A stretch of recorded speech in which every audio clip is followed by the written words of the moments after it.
moom la yooyu la nit di représenter. là-dessus on est tous d'accord mais nag lii dafay ñëwaat ba tey ci Fatima fee laa toogoon bi ma lay lire ab article bu yàgg bu ma bindoon ci question homosexualité bi ak lan moo tax nguur gi criminaliser wuñ ko étant donné que diggee woon nañ ko te newoon naa la li tax criminaliser wuñ ko te duñ ko criminaliser mooy impact bi nga xam ne moom la mën a am ci suñuy rapport ak nasaraan si suñu rapport avec les occidentaux.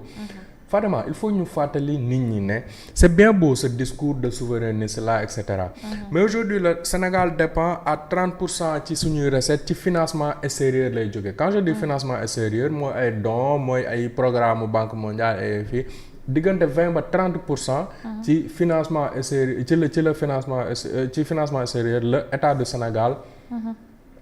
di suspendre te loolu bokkul ak prêts yi nga xam ne yaa ngi koy amale ba tey qui te viennent de l'extérieur ba tey qui te viennent de l'Occident qui te viennent de partout dans le monde. Alors aujourd'hui nit ñi nañu bañ a jaawale souveraineté ak isolement. Le Sénégal ce n'est pas mënul nekk ci àdduna bi rek bëgg fi ñoddi benn fulla boo xam ne Arabie Saoudite sax ñoddeetu ko. maanaam Arabie Saoudite nous voyons de plus en plus xam nga ay jamono xel xalaatul woon Arabie Saoudite ñu fay football ba di ko ba tey transfert yi gën a cher ci monde football di fa amee. am na jamono joo nga xamante ne bii même bu ñu fa permettre woon football mais il faut que nga nëbb say genoux parce que charia. mais loolu amagu fa xaw ma ndax yaa ngi baaxal bu baax la ma lay wax. mais est-ce que du présence su Ben Salman moo waral loolu aussi. maanaam àdduna moo toll foofu neexul gënul yow en tant que jullit. loolu jigéen ñi mën nañoo dox sans hijab léegi foofu. loolu du la neex du la gënal yow en tant que jullit mais àdduna moo toll foofu évolution wu àdduna moo toll foofu. alors aujourd'hui quand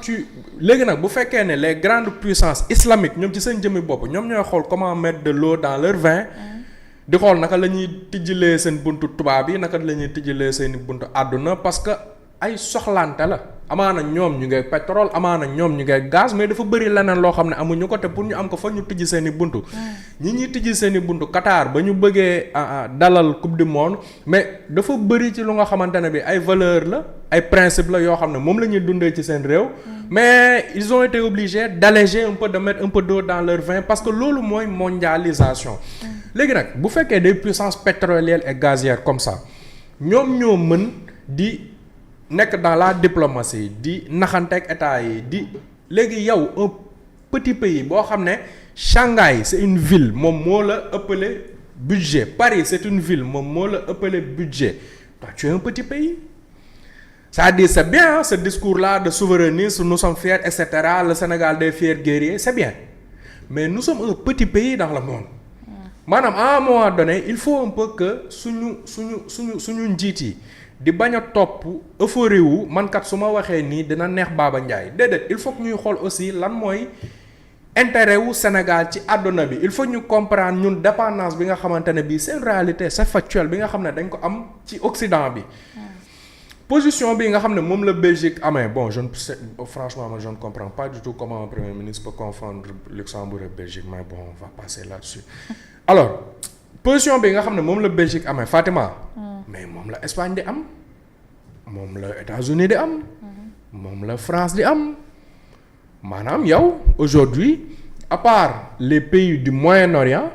et peut-être dans une certaine mesure les pays asiatiques. yow sa yeneen partenaires bilatéraux yëpp ñoom ñëpp même position bi la ñuy am. alors qu'est-ce qu'on va faire aujourd'hui là au Sénégal. tey ab ministre boo xam ne ci waxu question wu énergie ak nangam ca Belgique moo wax ñu tontoo ko nii ne ko léegi téye leen seen xaalis d'accord léegi Sénégal ay investissement wu Belgique bu ko état wu Sénégal xaarati. d'accord léegi suba bu beneen ministre bu France daal di génnee moom itam. daal di am la même position que ministre belge bi moom itam dañ naan la France yéen itam téye leen seen xaalis. mais Baba il faut comprendre aussi que après États-Unis benn dirigeant génn fa wax lii après ñu ne ko yorama téyel sa xaalis. après. mais Baba il faut comprendre que également ne ñoom loolu la ñu jaay sénégalais yi de. non ñoom jaayuñu lii sénégalais. ah kay non xam nga lan lañ jaay sénégalais. c'est-à-dire souveraineté bëgg nañu ko du dëgg. bëgg nañu Sénégal moom suñu bopp mais ça commence par ça aussi de Baba. xam nga lan lañ jaay sénégalais. xam nga ba ñu demee ba nga xamante ni premier ministre traité na de fumier ñi nga xam ne ñooy. ñi ñu tudd société civile bi am na fu mu ko teg. xam nga lan lañ jaay sénégalais. c'est-à-dire yéen vous voulez une chose et son contraire et moi je ne comprends pas Macky Sall devant le président français il l'a dit et personne yow lan moo nekkoon sa xalaat ci jamono jooju Macky Sall devant et pourtant France li mu jëriñ Sénégal ñëpp xam nañu ko mais loolu yàqul suñu diggante Sénégal ak France c'est-à-dire langage véridique rek la ñu daal di proposer aujourd'hui si le premier ministre réagit par rapport su réagirul woon gouvernement yi réagiruñ kenn réagir dinañ ne waaw yow di nga ko wax waaw xaalisu góor jigéen bi day dugg biir Sénégal parce que ñoom nee nañu d'accorduñ ak Sénégal mais Sénégal waxul dara et là il réagit vous dites que waaw mbirum diplomatie et ça man je comprends vraiment pas. xam nga lii moo tax ay ñoom bateau. di ma xamaa seytaane jërëjëf mais comprendre ma lay wax waaw waaw ta question kilométrique là alors. Fatima je comprends pas. Macky Sall a dit à Trudeau Macky Sall a dit à Obama que ñun culturellement nous ne sommes pas prêts à légaliser l'homosexualité que le peuple n'est pas prêt mais musul wax Trudeau wala mu ne Obama teel sa xaalis il n'a jamais dit ça. non parce que en fait man aujourd'hui la proposition xaalis amul de mais kii dañu dem dañuy téye seen financement. dañuy sanctionner Sénégal ndax dañoo durcir loi contre l'homosexualité. bon déjà li mu wax du dañuy arrêter financement dafa ne foog ñu xoolaat ko voyage am bi sax foog ñu xoolaat ko en fait ñii ay xam nga ñii itam xam nga ñoom xam nañ lan mooy diplomatie xam nañ lan mooy waxin. yaa ngi comprendre mais pour ñëwaat dama ne Ousmane Sonko bu yemoon ci allocution mu yem ci ni. nous sommes un pays souverain. L'aide ou les financements extérieurs ne doivent pas être conditionnés. bu yemoon foofu je serais totalement en accord avec sur le principe bu yemoon ci la mu wax comment il s'appelle ki mu indi woon UCAD. Mélenchon France Insoumise Mélenchon bu yemoon ca la mu wax Mélenchon ne ko kat aujourd'hui mbiru homosexualité bi ci réew mii ñu nekk c'est toléré. xam nga newul Mélenchon non bu dee loolu la jógal nga dem. fii wàññi bu ko fi wax étude kii yee nga ko taaw yi rek pour kii yee ko taaw yi mais toléré bi mooy man bu ma xewlee woo Saal Mbaye. d'accord alors que aujourd'hui c'est prouvé que ni voilà su ma xewlee woo sama géwél bi yàgg na maa tagg maa ngi ñaan yàlla teggil ko nattu. muy non xam naa est-ce que du toléré bi foofu la ko teg aussi. waaw non c'est-à-dire kenn du leen dóor kenn du leen xoqatal kenn du leen sànni ay xeer et cetera est-ce que du loolu mooy toléré bi. non puisque Djiby Dramé mi ngi ko doon wéy te Maître Moustapha Diop naan am na ci ay xarit déggoo wéy waaye mu naan ko doomu ndey Ndiaga Seck bàyyi li ngeen def yow tamit alors Fatima bàyyi ñu reste ci essentiel bi maanaam le fond de ma pensée mooy ñun bañuñu aujourd'hui ki nga xamante ne bi mooy suñu premier ministre daal di comprendre loo beneenu réew wala ministre beneenu réew ne ko ñun munoo leen ñu ne bu ngeen defut lii du ñu leen financer ça ne fonctionne pas comme ça yéen da ngeen am une société ñun ñoo am une société nos sociétés sont différentes de la même manière que yéen seeni société day bañ polygamie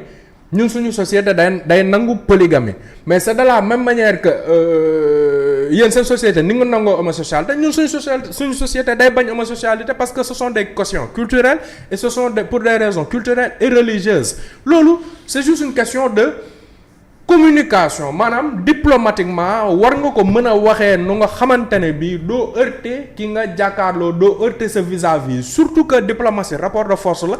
te ci rapport de force bi yow yaay ki gën a faible en fait ñun aujourd'hui pour man suñu dirigeants yu bees yi loolu la ñuy njëkk a fausser ci seen posture sur les questions diplomatiques c'est que dañuy wax comme si ñun ñi ñuy waxal dañoo tolloo ñoom doole alors que c'est faux tolloo ñoom doole. papa soo tolloowut ak nit doole tam da nga koy bàyyi mu lay piétiner. boo tolloowul ak nit doole doo ko bàyyi mu lay piétiner waaye da ngay mën a naxante da ngay neexi wax Fatima. boo néew di doole. ba ci mbiru góor jigéen da ngay neexi wax. Fatima xam nga mën nga ma fi dugal ci sauce boo xam ne après danañ ma replay na kii nee na. déedéet waxoo loolu de kon déglu ma. waaw waxoo loolu et je précise que waxoo loolu ma préciser sama pensée. dama ne. ca waxin wala la muy wax kenn bañu ko mais bul àgg ci téye leen seen xaalis parce que seen xaalis ñun ñoo ko soxla ñoom soxlawuñ suñu xaalis ñoom soxla. da nga bëgg masla quoi. non xoolal loolu mooy diplomatie. diplomatie du leneen lu dul masla diplomatie maanaam mën nga am raison ci fond bi mais ci forme bi ni nga koy présenter bon ba ñu jox la tort aujourd'hui la guerre bi nga xam ne mu ngi am ci diggante États-Unis jëmale ci Iran mais ñëpp ni xam nañ ne dans le fond la raison elle n'est pas bonne mais naka lañ ko expliquer kii kat dafa bëgg am bombe nucléaire bu amee bombe nucléaire mën na maa jot mën naa naxasaa sama askan te ñëpp xam nañ ne problème de fond bi du loolu mais communication diplomatique bi mooy impliqué tey nga war a nekk ci naxante les états même entre ñoom états yi ponkal sax dañuy nekk aujourd'hui ci maslaha boobu ma lay wax loolu mooy diplomatie ce n'est pas pour rien aujourd'hui ci réew bu ñu la naan diplomatie défense et cetera dafa am ay mbir ci askan wa yoo xam ne dañ naan lii c'est le domaine du président de la République exclusivement kum ci nawul wax ci waroo ci kum ci nawul waxal waroo cee wax mais c'est justement parce que ce sont des sujets yoo xam ne c'est sensible yoo xam ne il faut que ay borom xam-xam daal di toog ministre ba ca Belgique wax na nangam quelle est la réponse qu'on va apporter est-ce qu'on va faire un point de presse est-ce qu'on va faire un communiqué est-ce que dañuy noppi bàyyi wax ji mu jàll ñu communiquer ak moom directement comprendre loo ko ne kat sa visite boobu jaru nga koy gàntal ndax ñun kat tey fii nii kenn jàpp fi góor jigéen ci mbedd di ko dóor wala di ko toroxal c'est juste que sur le plan judiciaire dañoo def lii ak lële xam nga sànq yaa ngi ñëw ci ñoom lii lañ digge woon ak sénégalais xam nga lan lañ digge woon ak sénégalais ci question bii criminalisation xam nga la moo tax criminaliser wuñ ko justement est-ce que ce n'est pas pour bañ yii nii moo tax ñëwuñu ci criminalisation parce que Ousmane Sonko wax na ko moom le premier ministre bi mu demee Assemblée nationale mu ni pour daw conséquence criminalisation moo tax ñu indi durcissement bi quand même baaba wala waa kay bàyyi léegi nag yow bu fekkee ni li ngay daw ci criminalisation bi mooy àdduna wala l'Occident daa di la jël teg la de côté wala daa di la jël balkaniser la wala daa di lay mere loolu moo tax criminaliser woo waa léegi yow bu dee da ngaa durcir pour éviter justement ñu mettre la de côté mais boo durciree itam amal benn communication boo xamante bu waroo am communication boo xam ne day jur li criminalisation bi mënoon a jur je sais pas si je me fais comprendre. Aujourd'hui tu as durci tu n'as pas criminalisé mais la presse internationale ñoom bu ñuy présenter la question ci Sénégal durcissement yi boo leen di déglu c'est comme si nous avions criminalisé parce que justement 10 ans ku defu crime lañ ko mën a tëj waa léegi ñun ce qu'on aurait dû faire c'est de nous d'expliquer au reste du monde que ñun kat doon nañu réew mu nga xamante ne bii quand même lu ñu bëgg mooy suñuy mœurs suñu culture suñuy tradition suñuy religion ñu respecté ko waaye les textes yi nga xam ne moom la ñuy ratifier sur le plan international sur le plan des droits de l'homme ça aussi nous veillons à les respecter et respect boobu nag justement moo tax tey jii nii par exemple ñoom ci loi bi ils ont des contre-arguments yu wane ne loi bi am na ci yenn aspect yoo xamante ne bii day protéger góor jigéen yi